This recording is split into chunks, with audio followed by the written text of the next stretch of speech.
uto-uto dyan, Ilocano. Mas marami. Kung ako, taga Nueva Ecija ako eh. Oo, mas Taga marami Nueva sa Ecija ako eh. bandang Ilocos. Banda, Hindi nila ako mauuto. Hindi nila ako mauuto. Mga uto-uto lang sumusunod sa kanila. Oo, ang daming INC na uto doon sa Ilocos. Lawag ako, lawag. Okay na. Ilocano ka pala. Ilocano ka kagayam. Amok basit. Among basit ti agsaot Ilocano. Oo, basit lang bro. Konti lang. Oo. Kasi warrior din ako warrior.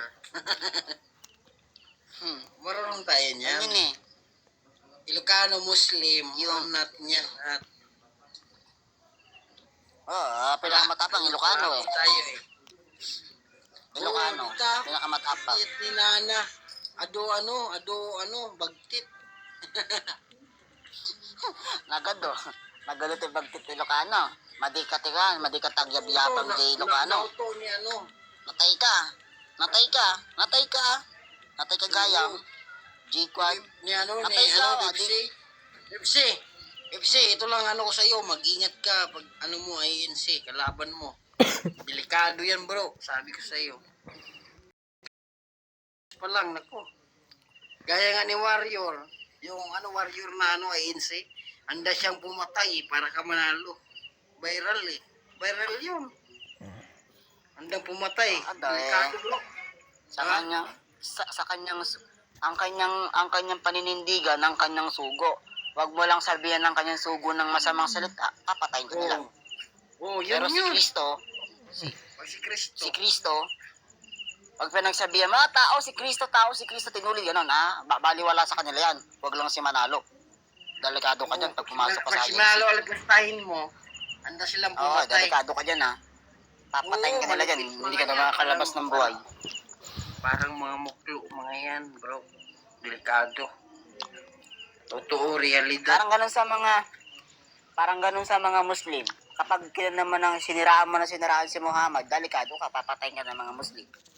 Oo, ganun yung iglesia ni Manalo. Ganun din yung sumusunod kay Manalo. Delikado ka din doon. Hindi naman tigasunod ni Kristo yan, tigasunod ni Manalo yan eh. Kung ano sabihin ni Manalo, sinusunod eh. Paano nagiging tigasunod ni Kristo yan? I'm from, ako, taga Mindanao ako. Nalibot ko na yung Visayas, Luzon. Ang pinakamaraming hitman na kulto na yan, nasa Ilocos. Yes, mamatay pa. Alam ko, andyan sa Ilocos yung pinakamaraming hitman. Yeah. Sa Ilocos, bro. Napalit ang pangalan si Warrior sa Pepsi. Siya yung kausap nila Kukay, siya yun. Si Warriors. Nagpalit ng pangalan. Ano pa nangyari ka, Ogie? Biglang naging ANC si Ogie, Tanga-tanga. Umaayon sa turo at aral ng mga manalista. Hindi sa turo ni Kristo. Pero, Amen! Sabi niya kanina eh.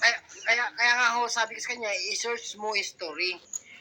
Tingnan mo, i-google mo, search mo history. Yung aral na yan, Unitarian, matagal na yan di ba?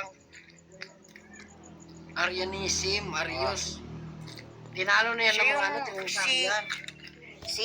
Si Arianism kasi, siya yung nagpakuan. Siya yung nagpakilala na si Kristo nila lang. Siya din yung nagpakilalang, meron pang, di ko alam kung sino yung kuan. Pinatay na ang Diyos. Di naman pinatay ang Diyos eh. Ang pinatay yung laman, hindi naman ang Diyos eh. Nagkakamali ka ng pagbasa ng Biblia. Pag gano'n ang pananaw mo. Papatay mo ba yun? Espiritu yun. Papapatay mo ba yun? Yung mga yan. Alam mo ba sagot ni Hogi? May Diyos kayong pinapatay. Sabi ni Hogi, meron di ibig sabihin na si Kristo Diyos. Namatay Kristo, di ibig sabihin namatay din yung Diyos. Hindi ganon. Hindi ganon ang paliwanag doon. Ang namatay, yung pinatay yung laman, hindi yung Diyos.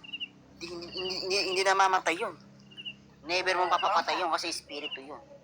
Tama. Hindi mo mapapatay yun kasi yun. Unang Pedro 3:18. Hindi mo mapapatay yun. Ito yung kinakatakutan, 'di ba?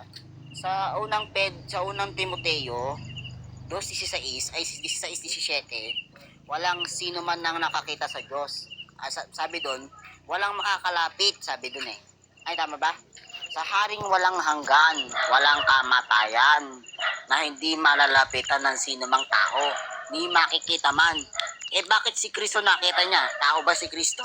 Nakita niya yung Ama eh. Correct. Nakita Amen. niya nga.